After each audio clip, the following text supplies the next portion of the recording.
Hello students, welcome back. Today we are going to discuss the next topic of our research lecture series, that is qualitative research, its tools and techniques. This is Dr. Ram Singh. Let's move ahead. The first question that arises that when to use qualitative research. ये question लाजमी है दिमाग में आना कि भाई qualitative research कहाँ पे हमें यूज़ करना चाहिए. तो ऑफ कोर्स हम कहाँ पे क्वालिटेटिव रिसर्च यूज़ करते हैं. क्वालिटेटिव रिसर्च वहाँ यूज़ करते हैं जहाँ पे हमारे वेरिएबल्स क्वांटिफाइड ना हो सकें, where our variables can not be quantified, जिनको मेजर करना बहुत मुश्किल है. तो जब हमने प्रीवियस लेक्चर सीरीज में I have already discuss about the qualitative research and quantitative research, और हमने जब डेटा कलेक्शन टेक्निक्स अभी पढ़ रहे थे लास्ट लेक्चर में, वहाँ भी हम डिस्कस कर चुके हैं qualitative data and quantitative data. We have already discussed this, so you can refer to that video. Then second case, when we want to understand the variable in the natural setting, जो उनका natural setting है उसमें variable कैसे operate कर रहे हैं ये हमें जानने की जब कोशिश करनी होती है, वहाँ भी हम क्वालिटेटिव रिसर्च का यूज़ करते हैं. Then when we want to study the variables over real time, real time में वो वेरिएबल्स कैसा बिहेव कर रहे हैं, रियलिटी क्या है वो जानने की जब हम कोशिश करनी होती है, तो वहाँ भी हम क्वालिटेटिव रिसर्च का यूज़ करते हैं. Then when we try to study the about the roles, processes and groups of people और the variables that how they impact, तो वहाँ भी हम क्वालिटेटिव रिसर्च की जरिए जानने की कोशिश करते हैं. एंड ओवरऑल ऑफ कोर्स जहाँ भी हमारा ऑब्जेक्टिव होता है understanding, in that case we go for qualitative research. जहाँ पे किसी पर्टिकुलर फिनोमेना को हम इन डिटेल समझना चाहते हैं, इन डिटेल उसको स्टडी करना चाहते हैं, वहाँ पे भी हम क्वालिटेटिव रिसर्च का यूज़ करते हैं. तो ओवरऑल जब हमारे पास मान लीजिए ऐसी सिचुएशन आ जाए जब हमारे पास कोई लिटरेचर रिव्यू भी ज़्यादा नहीं है उस पर्टिकुलर टॉपिक पे, ना ही हमारे पास ज़्यादा आइडिया है उस पार्टिकुलर टॉपिक के बारे में, ना रिव्यू है ना आइडिया है, और वो पहली बार या बहुत ही कम लोगों ने इस टाइप के फिनोमेना को अब तक स्टडी किया है, और हम भी उसको पहली बार समझने की कोशिश कर रहे हैं, या अब तक कोई स्टडी ही नहीं हुई है, राइट. पहली बार ऐसा कोई फिनोमेना आ रहा है, या अब तक स्टडीज़ बहुत हुई हैं, कई सारे वेरिएबल निकल के आए, लेकिन अब वो वेरिएबल उतने काम लायक नहीं रह गए, राइट. मान लीजिए हमने कहा एम्प्लॉयज़ का मोटिवेशन लेवल, उसमें an number of studies are there.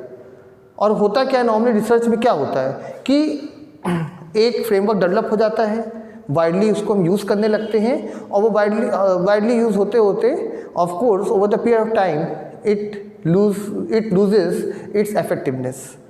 तो क्या वो वेरिएबल जो मैस्लो ने दिए थ्योरी ऑफ मोटिवेशन में, ऐसे वेरिएबल जो हर्जबर्ग ने दिए, वो वेरिएबल आज कितने रेलिवेंट हैं? ऑफ कोर्स है रेलिवेंट. वो थ्योरीज आज भी रेलिवेंट है, उन पे लगातार लोग काम कर रहे हैं और रिसर्चेस हो रही हैं, वो थ्योरीज आज भी रेलिवेंट हैं. लेकिन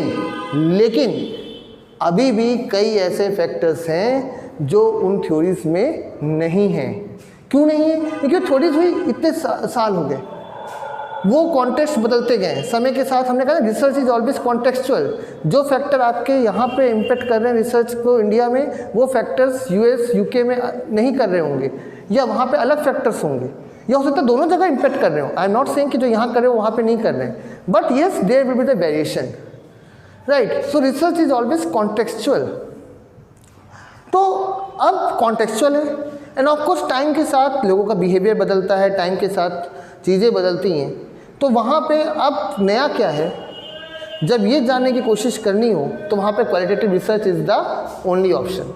कि जब आपको जानना हो कि नया क्या है, तो वहाँ पे only qualitative research can be the only option, जहाँ पे आप इन डेप्थ एनालिसिस करते हैं, समझते हैं चीज़ों को, फिनोमेना को समझते हैं, और आप उनको रिपोर्ट करते हैं. ठीक. I suppose that it is very much clear to you. चलिए. So when we want to examine the feeling and motivation, we go for qualitative research. When we want to investigate the complexity and depth of the issues, we go for qualitative research. When we want to provide insights into the real life situations, we go for qualitative research. So I suppose that it is very much clear that when to use qualitative research. ये अब आपको clear हो गया कि qualitative research हम कब use करते हैं, right. Now in previous lectures we have discuss about the concept of induction and deduction, right. Inductive research and deductive research we have already discussed. So when we talk about quantitative research, we use deductive methodology, means we move from theory and we try to confirm it. That is theory hypothesis, we observe and finally we confirm. But in case of qualitative research, firstly we observe, we identify the patterns, we develop the hypothesis and finally we go for theory. तो आप ये देख सकते हैं कि जो inductive research है वो आपके क्वालिटेटिव रिसर्च में यूज़ करते हैं. जो इंडक्टिव रिसर्च फिलॉसफी है we use in qualitative research, जहाँ पे हम पहले ऑब्जर्वेशन करते हैं, पहले चीज़ों को समझते हैं, उनके बेसिस पर हाइपोथेसिस डेवलप करते हैं and finally on the basis of that hypothesis we go for theory. So it is basically the reverse process in qualitative research. It is the reverse process. Now coming on types of qualitative research, so here I will discuss most important 5 types of qualitative research, and there may be more qualitative researches are there, but yes, these are very much important qualitative research methodologies that we use widely in researches. So these are basic interpretive qualitative study, then phenomenological study, grounded theory study, ethnographic study and case studies, right. So let's see each of these methodology in detail. So first is basic interpretive qualitative study. So again what I have all discussed, just discussed that qualitative research we use for inductive strategy. So basic interpretive qualitative study uses an inductive strategy, collecting data from interviews, observation or the document analysis, right. For example, students written work, for examples, you can take example of any author's written work, right. Then analysis of pattern is made or the common themes. The outcome is a rich descriptive account that makes reference to the literature that help to frame the study. तो पहले हम observe करते हैं, data collect करते हैं. कैसे कर सकते हैं? इंटरव्यूज़ के थ्रू, ऑब्जर्वेशन के थ्रू और डॉक्यूमेंट एनालिसिस के थ्रू. हम डॉक्यूमेंट एनालिसिस का एग्जांपल लें तो हमने कहा कि जो लोगों ने ऑथर्स ने अलग अलग काम किए हैं, what they say about the particular phenomena, उनकी एनालिसिस करी हमने. एनालिसिस करके जो रिजल्ट्स आए वो पैटर्न्स को हमने देखा, उन पैटर्न्स को समझा, उन पैटर्न्स को फॉर्म किया and on the basis of those pattern we develop the framework of the study. So this is about the basic interpretive qualitative study. Now coming on the next very important qualitative research methodology, that is phenomenological study. So in phenomenological study use where the fundamental goal of the approach is to arrive at a description of the nature of the particular phenomena. एक किसी phenomena को जब हम समझने की कोशिश कर रहे होते हैं, जो हमारा ये ऑब्जेक्टिव होता है उस पर्टिकुलर फिनोमिना के बारे में इन डेप्थ अंडरस्टैंडिंग, तो वहाँ पे we go for phenomenological study. I am discussing over here that in phenomenological study we should put aside about the beliefs, about the attitudes for the particular phenomena. जो अब तक हमने उस phenomena के बारे में सोचा है, समझा है, जाना है, जो माइंड सेट हमने बना रखा है उसको पहले हम किनारे करें and we should start with the new beginning, right. So heightening consciousness allowing the researcher to feel or see the phenomena from the perspective of those who have experienced it. यहाँ पे जो इंपॉर्टेंट न्यू बिगिनिंग मीन्स कि जो लोग reality में जो उस phenomena को एक्सपीरियंस कर रहे हैं उनके नज़रिए से अब उस फिनोमिना को हम समझने की कोशिश करेंगे. थ्योरी ने क्या कहा, अब तक हम उस बारे में क्या जानते आए हैं, सुनते हैं, उसको नहीं देखेंगे. हम शुरू करेंगे उनका पर्सपेक्टिव लेने जो ऑलरेडी उस पार्टिकुलर फिनोमिना को एक्सपीरियंस कर रहे हैं. So in this case how we conduct? Typically interviews are conducted with a group of individuals who have first hand knowledge of an event, situation or experience. तो यहाँ पे हम शुरुआत कहाँ से करते हैं, कहाँ से करेंगे? पहले हम उन लोगों का इंटरव्यू लेंगे जो ऑलरेडी इस फिनोमेना को फील कर रहे हैं पहली बार, जो उस फिनोमेना को एक्सपीरियंस कर रहे हैं, उनके क्या व्यू पॉइंट है उसको जानने की कोशिश करेंगे by the help of interview. And इस इंटरव्यूज में we try to address these two questions: what have you experienced in terms of phenomena and what context or situation have typically influenced your experience of the phenomena। तो ये दो question हम interview करते वक्त इन दो questions को base रखते हैं, इनके आंसर्स हम ढूंढने की कोशिश करते हैं। We try to find out the answer of these two questions, right. Now how to conduct phenomenological study? So first of all, identify the shared experience, attempt to local universal nature of an experience, then attempt to identify the shared experience among various individuals experiencing shared phenomena, right? Then attempt to locate the essence of an experience, and finally we try to know what was the experience and how he or she experienced it. So these are the basic steps that we go for while conducting phenomenological research.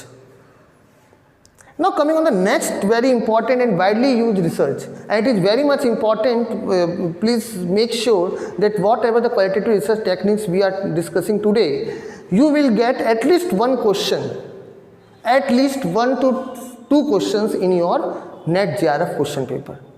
तो grounded theory study कई बार पूछा गया है UGC net JRF के paper 1 में, तो ये आप कॉन्सेप्ट अच्छे से समझ लीजिए। और रिसर्च के लिए भी बहुत इम्पॉर्टेंट एरिया है, बहुत इम्पॉर्टेंट टॉपिक है grounded theory study, right. So let's see that what is grounded theory. So a grounded theory design is a systematic qualitative procedure used to generate a theory that explains a broad conceptual level a process or the action or the interaction about the substantial topic. It was developed by very important Glaser and Stratus in the year 1967. So now very important point is over here that grounded theory method is a research method which operates almost in a opposite manner from the traditional research. तो आपको इतने qualitative research तो उल्टा ही चलेंगे हम यहाँ पे भी। पहले डेटा हम कलेक्ट करेंगे और डेटा कलेक्ट करके हम उसके बेसिस पे थ्योरी डेवलप करेंगे। अब ग्राउंडेड थ्योरी क्यों कहा है? क्योंकि यहाँ पे हम उस पार्टिकुलर जो भी स्टडी हम कर रहे हैं उसको हम इन डेप्थ एनालिसिस करते हैं, राइट। उसकी जो रूट्स हैं उनमें जाने की कोशिश करते हैं, तो grounded theory, right. So here we begin with the hypothesis. Normally हम क्या करते हैं? We begin with the hypothesis, data collect करते हैं एंड उसके हिसाब से हम आगे थ्योरी फॉर्म करते हैं। But here we go for data collection through variety of methods and then we finally form the hypothesis and develop the theory. So grounded theory refers to a theory that is developed inductively from the corpus of data. जो data हमारे पास है collect करके हम data जो लेकर आए हैं, either through observation, either through various kind of techniques I will discuss. So जो भी हम डेटा कलेक्ट कर रहे हैं उनके बेसिस पर हम जो थ्योरी डेवलप कर रहे हैं वो स्टडी हमारी कहलाती है grounded theory, right. So when to use grounded theory? जहाँ पे we required a broad theory explanation of the particular process. It will be specially helpful when current theories about a phenomena either inadequate और non existent. उस phenomena की कोई theory नहीं है, अब तक कोई उस पर काम ही नहीं हुआ है। In that case it will be the best option. And when we wish to study the some process, right. अब कोई प्रोसेस को हम इन डिटेल समझना चाहते हैं कि आखिर प्रोसेस किस ढंग से हो रही है, उसको समझने की जब कोशिश करनी होती है वहाँ भी we go for grounded theory study. For example, we want to study that how the student turns into politician। कोई भी स्टूडेंट पॉलिटिशियन किस ढंग से बनता है, तो हमें क्या करेंगे? हम उस सारे फैक्टर्स को कंसीडर करेंगे, उस पर उस पर्टिकुलर स्टूडेंट्स को स्टडी करेंगे throughout his life time, right. अलग अलग फेजेस में उसको स्टडी करेंगे। Then we look into that what are the factors which helps in making him और moving him towards the career of politician. तो कोई प्रोसेस को समझना होता वहाँ पे भी go for grounded theory research. Now, what are the various methods of grounded theory?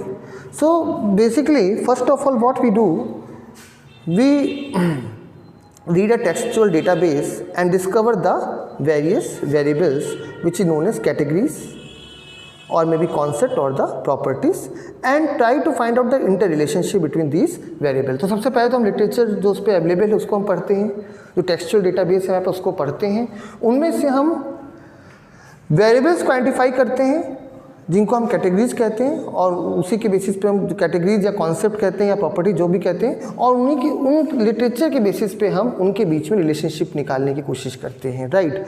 Then the data do not have to be literally textual, they could be observation of behaviour such as interactions and events. अब यहाँ हमने textual database कहा तो यहाँ पे ये मतलब literature से भी लेते हैं और उसके साथ ही साथ हम ऑब्जर्वेशन के थ्रू भी डेटा कलेक्ट करते हैं और किस ढंग से उनके बीच में इंटरेक्शन हो रहा है, अलग अलग जो हमने वेरिएबल्स आइडेंटिफाई किए हैं उनके बीच में कैसे इंटरेक्शन हो रहा है उसको यहाँ पे हम जानने की कोशिश करते हैं. और जो हम ये बिहेवियर को नोट करते हैं, जो मैंने अभी बात करी observation of behaviour, interaction event, तो it can be done by the help of the field notes और the diary entries, like, right. जब हम ग्राउंडेड थ्योरी स्टडी करते हैं तो वहाँ पे हम क्या करते हैं, जो टेक्सचुअल डेटाबेस है उसको पहले पढ़ते हैं, उसके साथ ही साथ हम ऑब्जर्वेशन करते हैं, चीज़ों को समझते हैं.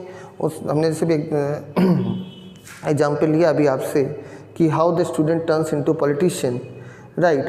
सो यहाँ पे जो हमने एग्जाम्पल लिया तो वहाँ पे हम क्या करेंगे, जो अब तक थ्योरीज़ हैं उनको हम थोड़ा समझेंगे, थ्योरीज़ क्या कहती हैं, फिर हम अपने आँखों से उसको ऑब्जर्व करेंगे, सामने देखेंगे, उसको जाके फील करेंगे, उसको ऑब्जर्व करेंगे. We feel, we observe, right, that how the process evolve, right. Then we try to identify the variables, we try to identify the variables from this observation, from our knowledge from the available literature, and then we identify the variable and finally we find out the interrelationship between these variable, right. और जो observation of the behaviour होगा वो कैसे हम observe करेंगे, हम देखेंगे and then we make it in the form of field notes और in the form of diary entries, उनको हम एंटर करते चलेंगे. Now, data collection in grounded theory can be done by the help of interviews, observations, documents, historical data and videotapes.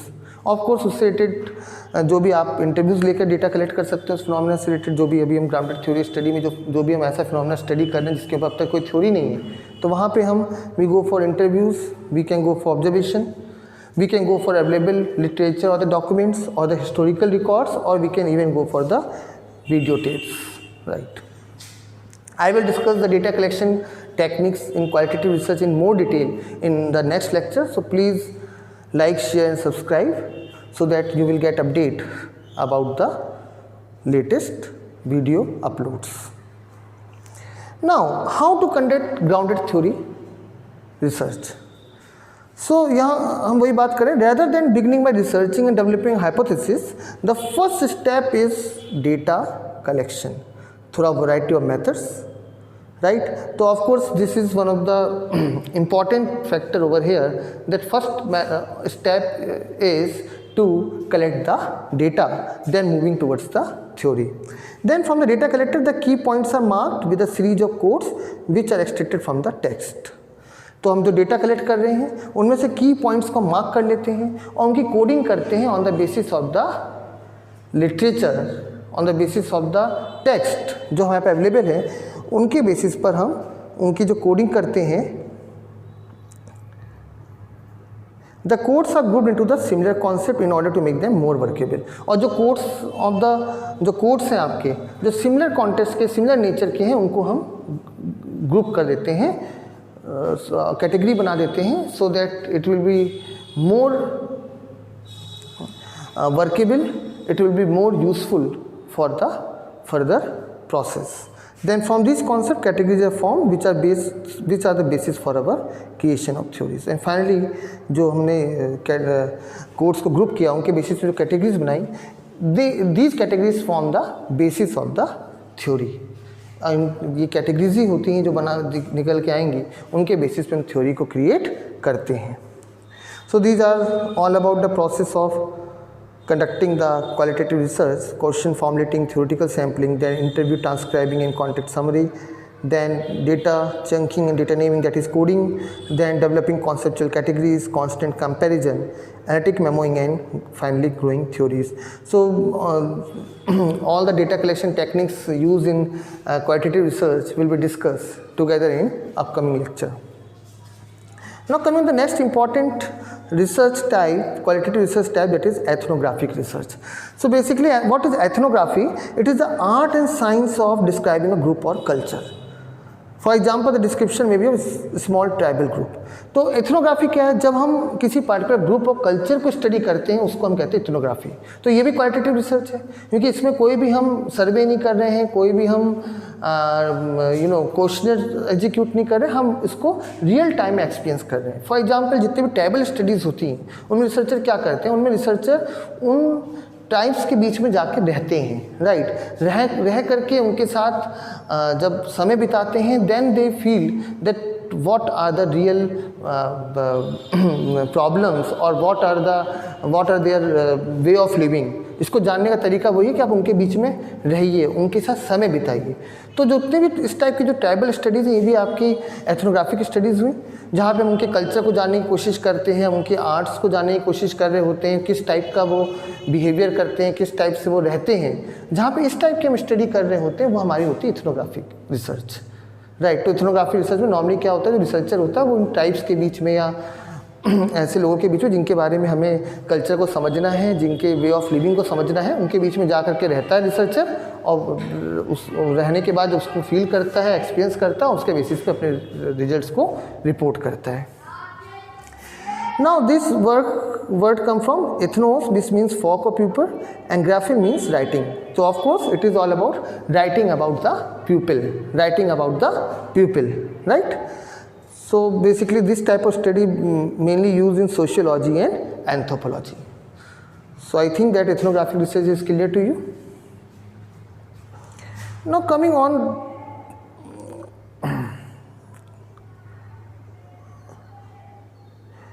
method of conducting this kind of research. So pupil behavior is studied in everyday context rather than under experimental condition created by the researcher. तो पहली बात तो हमने यहाँ पे यही करी कि एथनोग्राफिक स्टडी में हम पीपल का जो बिहेवियर है वो हम नेचुरल कॉन्टेक्स्ट में स्टडी करते हैं rather than experimental context, right. Experimental conditions में नहीं करते हम, जो नेचुरल सेटअप में कैसे वो लोग रह रहे हैं उसको वहाँ पे जाके एज इट इज़ स्टडी करते हैं. Then data is gathered from a range of sources but observation relatively information usually the main sources. So यहाँ पे अलग अलग सोर्सेज हम डेटा कलेक्ट करते हैं, लेकिन आपका ऑब्जर्वेशन और जो इनफॉर्मल कन्वर्सेशन है they are very important for the information, right. हम इनफॉर्मल कम्युनिकेशन करके उनको ऑब्जर्व करके उनके साथ इनफॉर्मल कन्वर्सेशन करके जो हमें इन्फॉर्मेशन मिलती है वो इस रिसर्च के लिए सब बहुत इम्पॉर्टेंट होती है. The approach to data collection unstructured होती है, that it does not involve through a detailed plan setup at the beginning, और कोई भी हम ऐसा पहले से कोई कैटेगरीज नहीं बनाते हैं, पहले से कोई हम क्वेश्चन डिजाइन नहीं करते. It is basically the unstructured study. And focus is use single setting और the group of relatively small scale even individual. और यहाँ पे फोकस क्या होता है? स्मॉल ग्रुप ऑफ इंडिविजुअल, और इवन हम एक इंडिविजुअल पे भी स्टडी करते हैं एथनोग्राफी में कि पार्टिकुलर मान लीजिए कोई ऐसा इंडिविजुअल है जिसके बारे में आप हिस्टोरिकल रिसर्चेस जो होती हैं उस पार्टिकुलर फिनोमेना को समझना हो तो वहाँ पे भी हम एक इंडिविजुअल पे भी कर सकते हैं such kind of study. But normally this kind of studies are conducting on the small group of people, right. The research data involve interpretation of meaning and function of human actions and mainly takes the form of verbal description and explanation. तो यहाँ पे जो results हम report करते हैं interpretation किसका करते हैं? ह्यूमन एक्शंस का करते हैं, and mainly it is in the form of the verbal description and explanation. Now coming the next very important method, that is case study method. तो केस स्टडी मेथड क्या है तो इसको थोड़ा समझ लेते हैं. जब हम डॉक्टर्स के पास जाते हैं तो आपने देखा होगा कि डॉक्टर्स और the medical practitioners they assigned case numbers, right. Case numbers they assign case number, case 1, case 2, case 3, right, to each of the patient. So case 1 we get a data about all the detailed data about the patient 1. Case 2 we get a detailed data about the patient 2. So such kind of researches, case study method, we investigate each and every case in detail, right? So it is the in-depth investigation of the social unit or event. It can be social unit, it be a person or the group of person or the institute or the community or a family. तो जब हम किसी particular social unit और event को detailed analysis करना चाहते हैं या करते हैं, वहाँ पे हम भी यूज़ केस स्टडी मेथड, वहाँ पे हम केस स्टडी मेथड का यूज़ करते हैं. So this is all about the various techniques of qualitative research. So thank you students. In upcoming lecture I will discuss about the data collection in qualitative research. So please like, share and subscribe. Thank you. Have a great day.